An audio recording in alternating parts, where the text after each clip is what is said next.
Hello and welcome to the Wichita Falls Museum of Art at Midwestern State University. I'm Tracee Robertson, the museum's director, and I am your guide this summer as we dive deeper into the current exhibition, Visions of the West. I hope these videos pique your interest to see the show in person and to learn more on your own. Today I am looking at the 4 paintings that sparked this exhibition, on loan from a private collector. The artists were associated with or part of a number of artists who became well known in the Texas Centennial of 1936.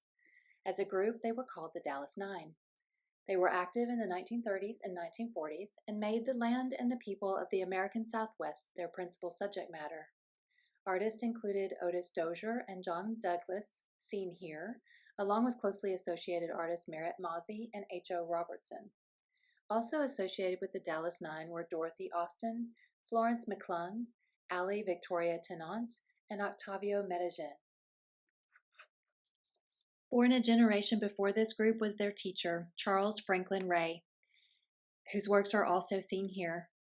Frank Ray devoted his art career to portraying the animals and landscapes of the American Southwest, producing more than 7,000 known works. Ray followed herds of Texas longhorns along the Red, Wichita, and Brazos rivers. He founded the Dallas School of Fine Arts and became known as Dean of Texas Artists.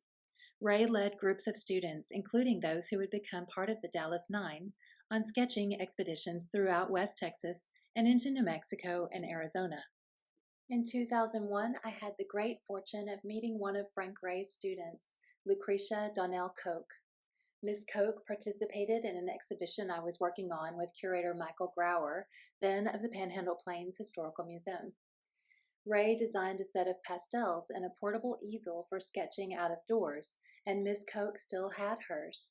She gave a demonstration, sketching from memory the vast landscape she knew so well.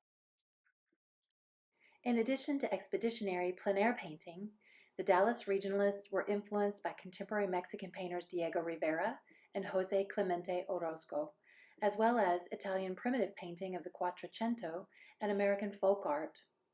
Members of the Nine were familiar with the work of other nationally known regionalists, including Thomas Hart Benton, who visited the area in 1935 to give a series of lectures. These artists also allowed travels to Europe to influence their style with surrealist and cubist elements. They associated with the Southwest rather than the Midwest, and were not afraid to paint the hardness of life as they saw it. The authors of the influential book, The West of the Imagination, have this to say: all of this new regional consciousness that sprang up in the 1930s and could be noted in post office murals across the land had special meaning for the West. It revived the myth of the West, and it added new characters and nuances of spirit to the story. It was especially important as a series of art forms, paintings, photos, lithographs, films, that deliberately spoke to the masses, rather than the avant-garde elite of an art world that was rapidly distancing itself from the people. The arts of the 1930s in America were in many ways myth-making propaganda, but they were also democratic propaganda designed to reach out to the common man, to evoke his sympathies, and to bolster his courage in a time of crisis.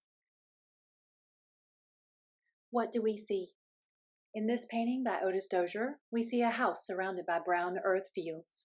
A crumbling water well sits in the front yard. The fence posts are bare. A vehicle sits leaning in the grass with one front wheel lying next to it. The windows and door of the house are open. The front porch sags with missing rafters and floorboards.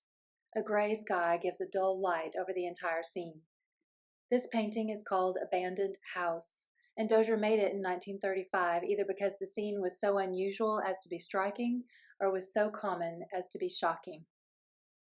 In this piece by H.O. Robertson called Cotton in February from 1937, we see men working a field, with dark green and straw-colored fields beyond, amid scattered houses on a flat and distant plain. The men's backs are towards the viewer. One man guides a plow behind 4 donkeys, another rides a gray horse, while another drives a 2-wheel buggy behind 2 horses. The 3 men move away not only from us, but from each other. Their positions in space create a triangle that is repeated in the roofs of the houses. Red-winged blackbirds fly in a kind of flock over the furrows in the foreground of the painting. Again, a gray sky gives a low and even light. This is lonely work.